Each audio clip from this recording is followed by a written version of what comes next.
Vocês estão preparados então para mais uma vez se encontrar com Cristo? Amém. Abra a Bíblia de vocês em Mateus 6, por favor.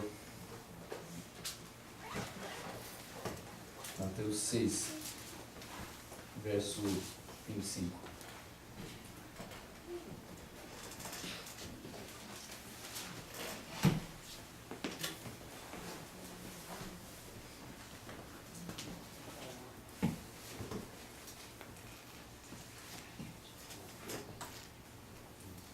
Mateus 6.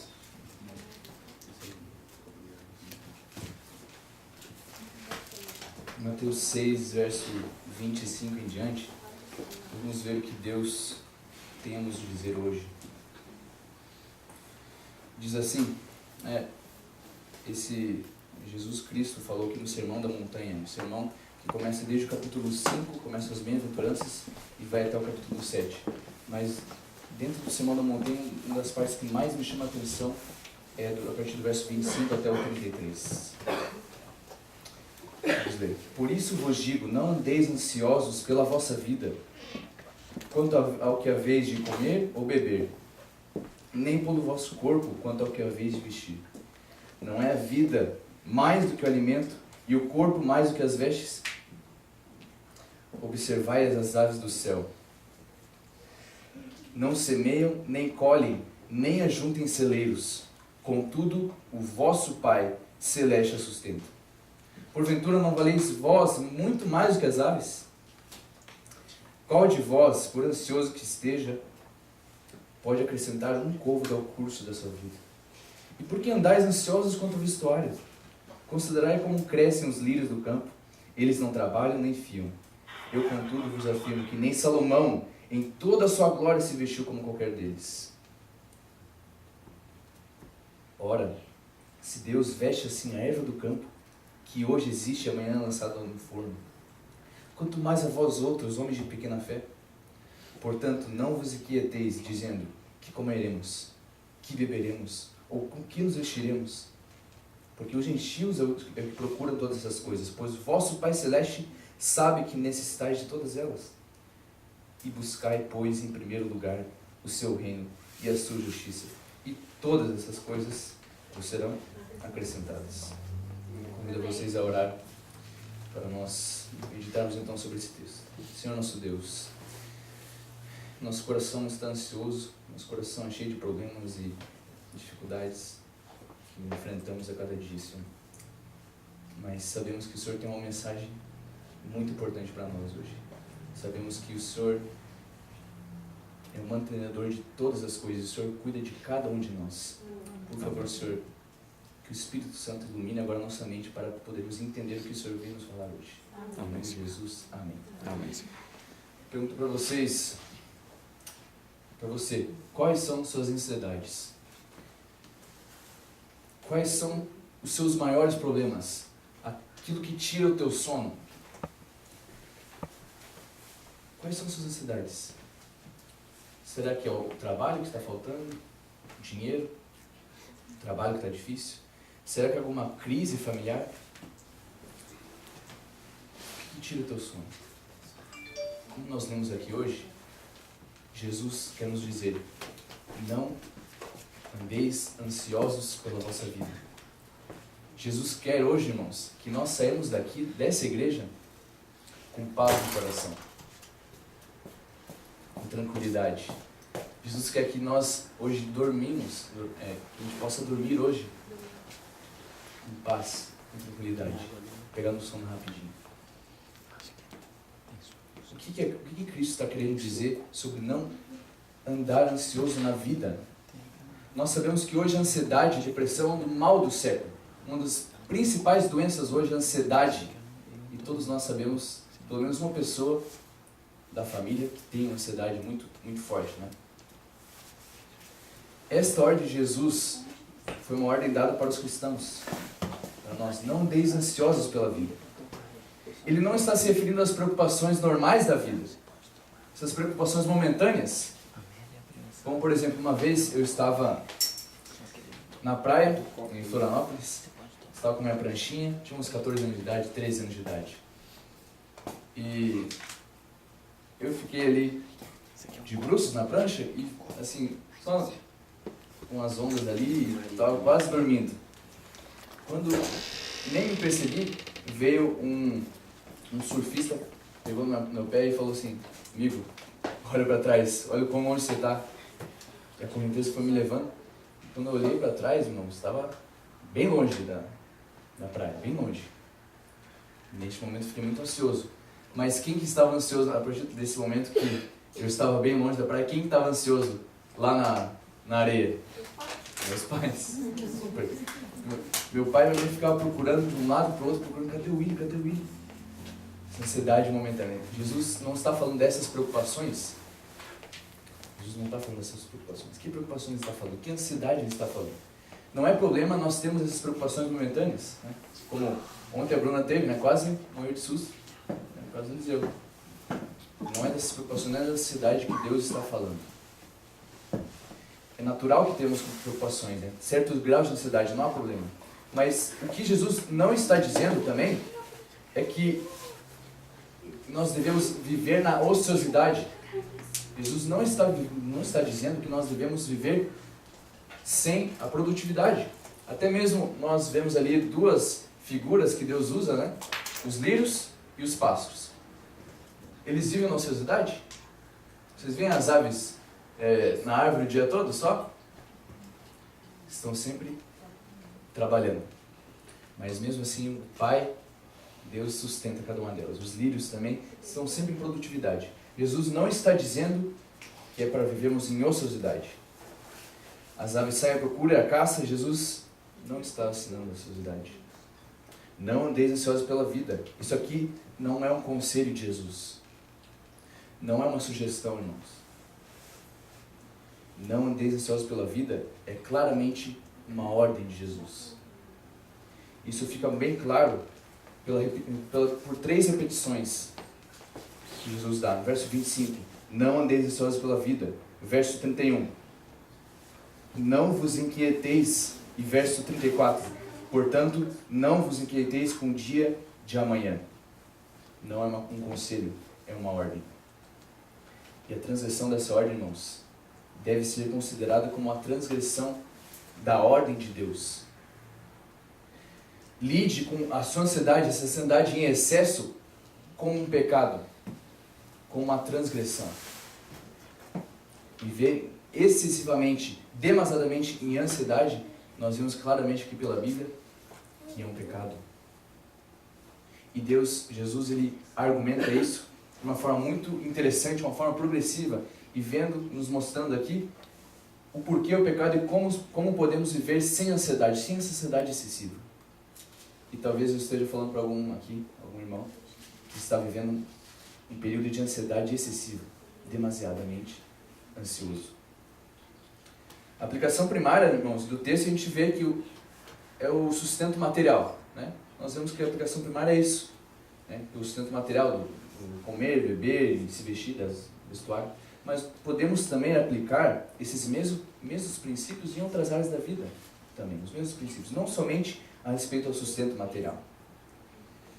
Vamos ver aqui então no verso 25 e 26, vamos ler novamente o verso 25 e 26 e ver qual que é o argumento de Jesus Cristo, então, para dizer, né, que é pecado e como a gente pode então viver sem essa ansiedade excessiva.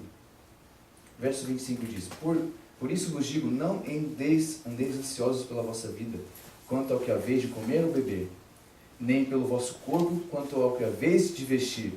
Não é a vida mais do que o alimento, e o corpo mais do que as vestes?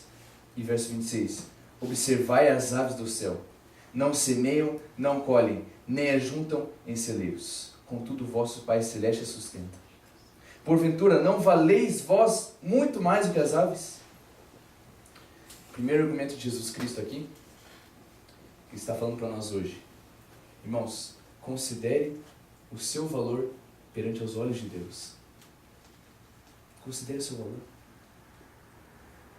Você imagina o próprio Criador, aquele que dizia e tudo surgiu, que diz e as árvores surgiram, que o mar surgiu, que a terra surgiu, todos os animais surgiram. Aquele mesmo Criador agora se coloca de joelhos para criar o boneco de barro, criar o ser humano que somos nós.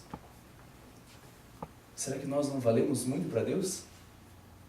Criados à imagem e semelhança de Deus? Considere o seu valor aos olhos de Deus. Muitas pessoas hoje vivem desvalorizadas. Não reconhecem esse valor perante os olhos de Deus, perante o Criador, o Rei do Universo. E eu quero dizer para você, irmão, hoje, saia daqui na certeza de que você tem muito valor para Deus. É um valor incontável. Amém? Incontável. Se Deus colocasse uma etiqueta em você com o valor que você vale, é impossível eu ler. Impossível nós lermos de tão grande que é. O amor não depende de quem você é, pelo que você faz ou que deixa de fazer. O amor de Deus é incondicional. Romanos 8,32 é um texto interessante que até mostra esse argumento, como Jesus usou esse argumento também. É o mesmo argumento usado por Paulo. Romanos 8,32 diz assim: aquele que não poupou seu próprio filho, mas o entregou por todos nós, como não nos concederá juntamente com ele gratuitamente todas as demais coisas? Se Deus deu seu Filho para morrer por nós, será que Ele não nos ama de fato? Porque Deus amou o mundo de tal maneira que entregou seu Filho. Será que nós não temos então um valor maravilhoso perante Deus? Com certeza sim. Irmãos, não andeis ansiosos na vida. Considere o seu valor perante Deus. Esse é o primeiro argumento de Jesus Cristo. Não andeis ansiosos, porque você vale muito. Verso 28 e até o 30, Jesus continua o seu argumento. Diz assim: e por que andais ansiosos quanto ao vestuário? Considerai como crescem os lírios do campo. Eles não trabalham, nem fiam. Eu, contudo, vos afirmo que nem Salomão, em toda a sua glória, se vestiu como qualquer deles. Ora, se Deus veste assim a erva do campo, eu imagino, irmãos, abrindo parênteses aqui, eu imagino Deus, a expressão dele falando, carregado de emoções. A gente imagina que Deus está falando assim, como se estivesse lendo alguma coisa, mas não, ele falando para os discípulos, falando para aquele povo, carregado de emoções mesmo. Ora, se até os lírios do campo, Deus veste, Deus dá o sustento. Imagina vocês, homens de pequena fé, assim, mesmo assim a erva do campo que hoje existe e é lançada no forno, quanto mais vós outros, homens de pequena fé. Quanto mais a vós outros. Considere, irmãos, então o valor de Deus perante você, perante Deus, seu valor, e considere também a providência de Deus. Você está ansioso com alguma coisa? Essa ansiedade pecaminosa, não estou falando da ansiedade patológica, não. Não estou falando da ansiedade patológica, essa sim tem que ter um tratamento médico. Mas você está ansioso porque o trabalho está fraco? Está difícil o trabalho hoje. Inverno ainda mais. Você está ansioso porque a crise na família, a crise no casamento está aumentando e você não vê solução? Você está ansioso porque suas expectativas não estão sendo alcançadas? Então, irmão, considere a providência de Deus. Considere a providência de Deus. Quando Jesus se refere das flores, é interessante como ele usa esse argumento das flores. Um argumento que contrasta. Como eu posso dizer? Imagina se Deus, ele veste as flores, que é algo tão simples, de uma maneira tão especial. Ele cuida das flores, que é algo que é simples. Imagina nós, que somos a imagem e semelhança de Deus. Será que Deus não vai prover o que a gente precisa? Se até mesmo dos lírios do campo, das ervas, dos pássaros, Ele provê, imagina se Ele não vai prover para nós. Amém. Irmão, considere a providência de Deus para a sua vida. Tudo que Ele precisa, tudo que você precisa, Ele vai prover. Amém. Amém. Se Deus cuida então de uma forma tão especial, umas simples flores, simples ervas do campo, pardais, imagina nós. Aí Jesus também evidencia, irmãos, interessante, a gente vê na última parte do verso 30, homens de pequena fé. Jesus evidencia que essa ansiedade pecaminosa, essa ansiedade que nós temos excessiva, antes de qualquer coisa, é um problema de falta de fé. Uma falta de fé. E eu lembro daquela ocasião que Jesus Cristo estava com os discípulos no mar, na tempestade, e Jesus Cristo fala: homens de pequena fé, por que andais ansiosos? Homens de pequena fé. Essa ansiedade, meus queridos, vou falar para vocês, não tenho medo de falar, é uma ofensa a Deus. Essa ansiedade pecaminosa é uma ofensa a Deus, é uma declaração de que Deus é um Criador irresponsável. Eu tinha uma vez uma calopsita, eu falei para as crianças aqui, e eu jamais deixei ela sem comida, sem bebida e sem abrigo. Imagina Deus, que criou todos esses passarinhos e todas as árvores e todas as ervas do campo e criou todos nós. Será que Deus não vai prover também o que nós precisamos? Ao nós agirmos assim com essa ansiedade excessiva, sabe o que a gente está falando para Deus? Que Deus é um Criador irresponsável. Já ouviu falar do design inteligente? Que é a teoria de que Deus, que houve alguém que criou tudo e fez o que depois? Abandonou todas essas criaturas. Vivendo ansiosamente, assim, dessa forma excessiva, nós estamos falando exatamente isso para Deus. Deus nos criou, mas depois o que? Abandonou. Irmãos, queridos igrejas de Long Branch, considere a providência de Deus. Se eu, quando eu tinha até uns peixinhos, meu passarinho, eu cuidava deles. Por quê? Por que eu cuidava deles? Porque eram meus. Eram meus. Eu gostava deles. Eram meus. Eu era o dono deles.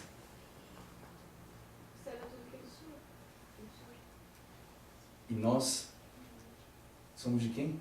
Quem nos criou? Deus. Você acha que mesmo eu, não ter provido tudo que ela precisava, tudo que meus peixinhos precisavam, meus passarinhos precisavam, será que Deus não vai também prover para nós? Com certeza. Deus continua com o seu argumento também, nos versos seguintes. Mas é muito importante a gente pensar, lembrar que Deus, Ele conduz todos os nossos passos e provê todas as coisas que precisamos. Você acha mesmo que Deus ia conduzir você para esse país, para essa igreja, e depois ia abandonar você em momentos de crise?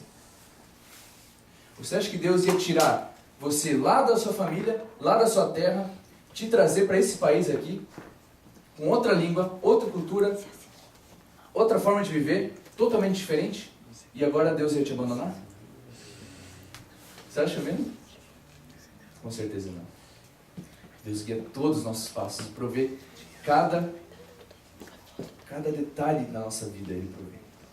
Você acha mesmo que Ele ia nos abandonar à mercê dos nossos próprios esforços? À mercê das nossas debilidades para solucionar essa crise que a gente vive? Você acha mesmo que é assim que Deus está agindo com você? Para que Ele vê ansioso? Não andeis ansiosos por qualquer coisa. Não andeis ansiosos pela vida. Considere a providência de Deus. Eu ouvi falar muito aqui nesse país. E com certeza você já ouviu falar também. Eu não posso guardar o sábado.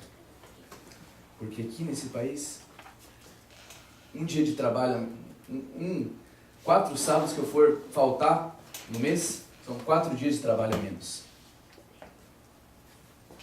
4 dias de trabalho a menos. O sábado que eu for vir na igreja aqui, é um dia de trabalho a menos.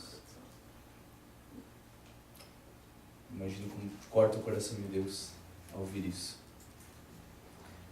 Uma pessoa confia mais nas forças dela, no trabalho delas, do que no provedor de tudo. Verso 31 e 32, Jesus continua o seu argumento. Portanto, não vos inquieteis, verso 31, dizendo, que comeremos, que beberemos, ou com que nos vestiremos?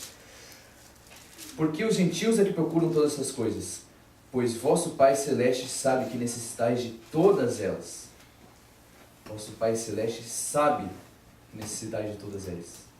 Irmãos, considere o seu valor perante Deus, considere a providência de Deus e considere que Deus conhece toda e qualquer necessidade que você tenha. Deus conhece toda necessidade. Você sabia disso? Sabia que Deus conhece cada detalhe da sua vida? Cada necessidade.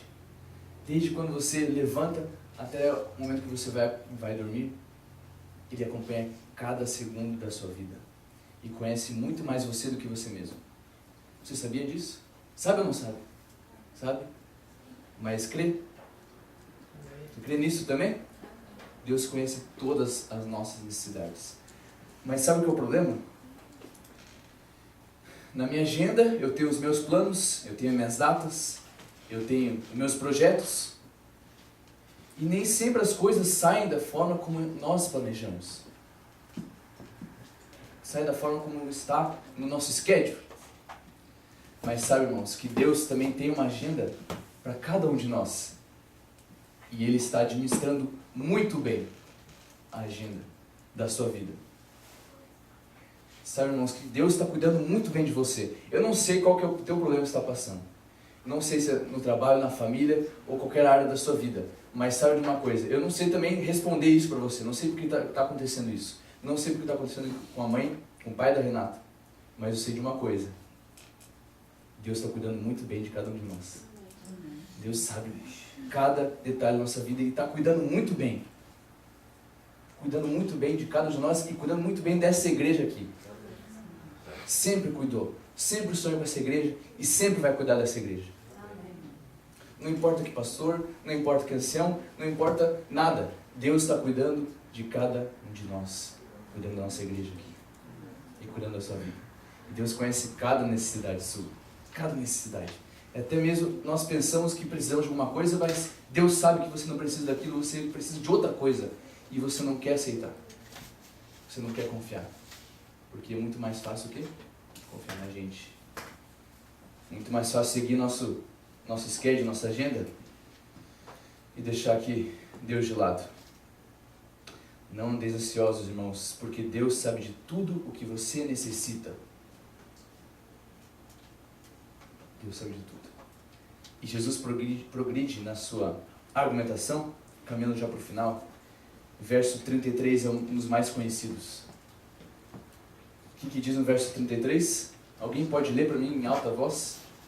Buscai, pois, em primeiro lugar o seu reino e a sua justiça, e todas essas coisas vos serão acrescentadas. Ouviu amém, irmãos? Amém. Amém. Se há alguma ansiedade que devemos ter em nossa vida, sabe qual é? De estarmos constantemente em busca do reino de Deus e da sua justiça. E todas essas coisas que a gente vive ansioso, vai ser o quê? Acrescentado. Se há alguma necessidade que devemos ter na nossa vida em buscar o reino de Deus e não buscar uma vez, não buscar só quando a gente vem aqui, é buscar o quê? Todos os dias. Todos os dias. Buscar o reino de Deus. E essa é a mensagem que Deus tem para essa igreja, irmãos. Uma igreja que busca todos os dias o reino de Deus. Que não se preocupa com dinheiro, se vai ter ou não vai ter alguma coisa, mas preocupado em buscar o reino de Deus. Não preocupado se vai ter um monte de gente aqui. Claro que isso é importante, mas em primeiro lugar, ser uma igreja que tem qualidade espiritual. Você tem uma igreja que as pessoas buscam em primeiro lugar o reino de Deus. Isso é o mais importante. E o resto é secundário. Jesus não está ensinando que é pecado trabalhar pelo alimento, pelas vestes, com certeza não. Não é pecado trabalhar pela segurança e conforto. A questão é a seguinte: qual é o centro da sua vida? Qual é o centro da sua vida? Fala para mim, qual é o centro da sua vida? Você sabe. Qual a sua prioridade? Você quer ter paz de espírito? Você quer vencer as tribulações, as preocupações da vida, as ansiedades? Busque em primeiro lugar o reino de Deus e viva em justiça. Busque a justiça do reino de Deus e viva essa justiça, essa ética. Permaneça constantemente buscando o reino de Deus. Faça com que todas as outras coisas sejam periféricas, sejam secundárias. Se na sua vida você tem uma ansiedade tão excessiva que não é o reino de Deus, se for outra coisa, sabe o que isso significa? Se a sua maior ansiedade, hoje que tira teu sono, é o trabalho ou qualquer outra área da sua vida, saiba que isso é em primeiro lugar na sua vida. E isso está errado. É um pecado. Se essas coisas que para você têm sido a causa da ansiedade, a razão não é outra senão o fato de que você está dando demasiada importância a isso. Colocando acima daquilo que é mais importante, que é o reino de Deus, que é eterno. 4 passos, então, que Jesus Cristo nos dá para viver com paz de espírito, sem ansiedade. Considere seu valor, primeira coisa. Considere seu valor perante Deus. Segundo, considere a providência de Deus. Deus provê. Considere também que Deus sabe tudo que você necessita. E a quarta e a última é mais importante. Considere o que realmente é importante. Que o primeiro, que é o quê? O reino de Deus. Só assim podemos ter paz no coração. Só assim então podemos dormir em paz. Não são os problemas ou a falta deles que vão determinar nossa paz, nossa ansiedade. Mas é a forma como nós lidamos com todos esses problemas. É a forma, nossa atitude diante dos problemas. E eu acabo com uma experiência pessoal. Eu vivi por muito tempo ansioso. Vou confessar aqui meu pecado. Ansioso demasiadamente. Porque eu queria ter uma experiência fora do país. Mas eu queria tanto aquilo que, quando não deu certo meus planos, não deu certo meu schedule, meus projetos, eu fiquei ainda mais ansioso. Fiquei bravo com Deus. Não queria voltar para o colégio naquele ano. E então eu comecei a correr atrás mais uma vez, naquele outro semestre. Eu comecei a correr atrás do que eu podia fazer. Estava quase dando certo, as coisas se encaixando. Eu ia para algum lugar, um país bem longe, já contei para vocês. E no dia que isso ia ser determinado, apareceu então a oportunidade de vir aqui. Então, o meu schedule foi deixado de lado e os planos de Deus, o projeto que Ele tinha para mim, então se cumpriu. E hoje Amém. está finalizando. Mas não é só isso. Minha vida continua. Para vocês verem como que Deus, Ele sabe e provê todas as nossas coisas, todas as coisas que Ele precisa. Estava eu e o César lá em Nova York.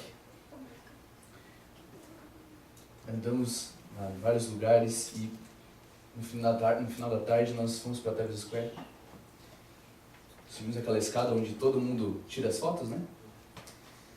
E estava lá, então eu e ele e o Brian, e nós falamos, vamos tirar uma foto aqui, né?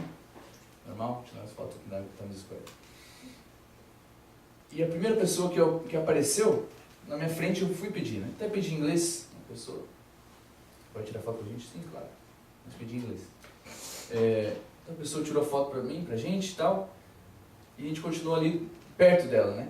Eu comecei a conversar com o César e ela falou, poxa, brasileiro? Tá, brasileiro sim, papo vai, papo vem, né? Você sabe que o brasileiro gosta de falar.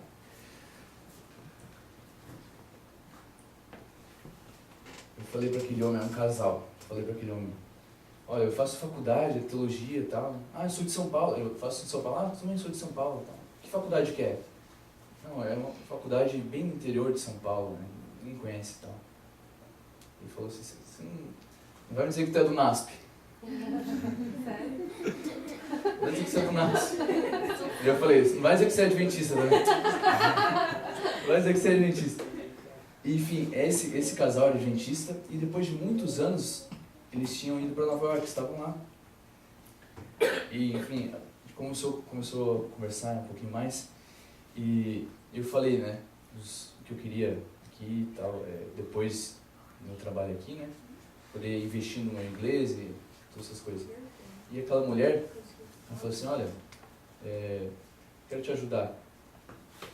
Pega o contato aqui, eu vou conversar com o meu pastor, lá da minha cidade de Dallas, no Texas. O pastor Manolo, eu até conheço ele, mas não sabia que ele estava lá, enfim. Então, mandei mensagem para ela, ela falou, não, vou conversar com o pastor. Demorou um pouquinho para ela responder. Ela falou assim, olha, o pastor quer falar com você. Isso em dezembro. Em novembro que a gente foi lá no Times Square com o César, em dezembro. Então o pastor foi falar comigo, pastor, quero isso, uma oportunidade tal. Ele falou assim, olha, muito legal, mas eu vou conversar com o povo aqui para ver se vai dar certo. E demorou um pouquinho, irmãos, e eu confesso a vocês que eu fiquei um pouquinho ansioso. Porque a gente é assim.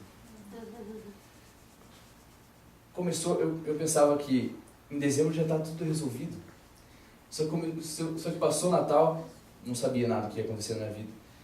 Passou janeiro, ano novo, chegou janeiro, não sabia. O pastor não tinha uma resposta para mim. Domingo passado, o pastor manda uma mensagem. William, posso fazer uma ligação por vídeo para você? Pode, pastor. Ligou por vídeo. Então esse pastor Manolo, lá de Dallas, nos convocando, eu e o Jonatas. Eu não sei como que ele sabe da existência do Jonatas também, e nem o Jonatas sabe, a gente vai perguntar depois para ele, como que ele ficou sabendo que ele estava aqui também. William e Jonatas, eu quero que vocês venham aqui para a nossa igreja, cuidar dos adolescentes dessa igreja aqui, eles estão precisando de uma referência, estão precisando fortalecer em Cristo aqui, vocês vão ser uma bênção na vida deles, tanto na escola que nós temos aqui e na igreja. Amém. Na escola e na igreja. Na escola lá, missionária, é mais na área ali de música e até futebol a gente vai brincar com eles. Que legal. Com certeza. E na igreja, então é na classe dali dos adolescentes, e eles, o pastor está preparando eles para irem em junho uma missão na Amazônia. E ele falou assim, vocês são essenciais para treinar esses adolescentes e jovens para ser assim como vocês. Legal.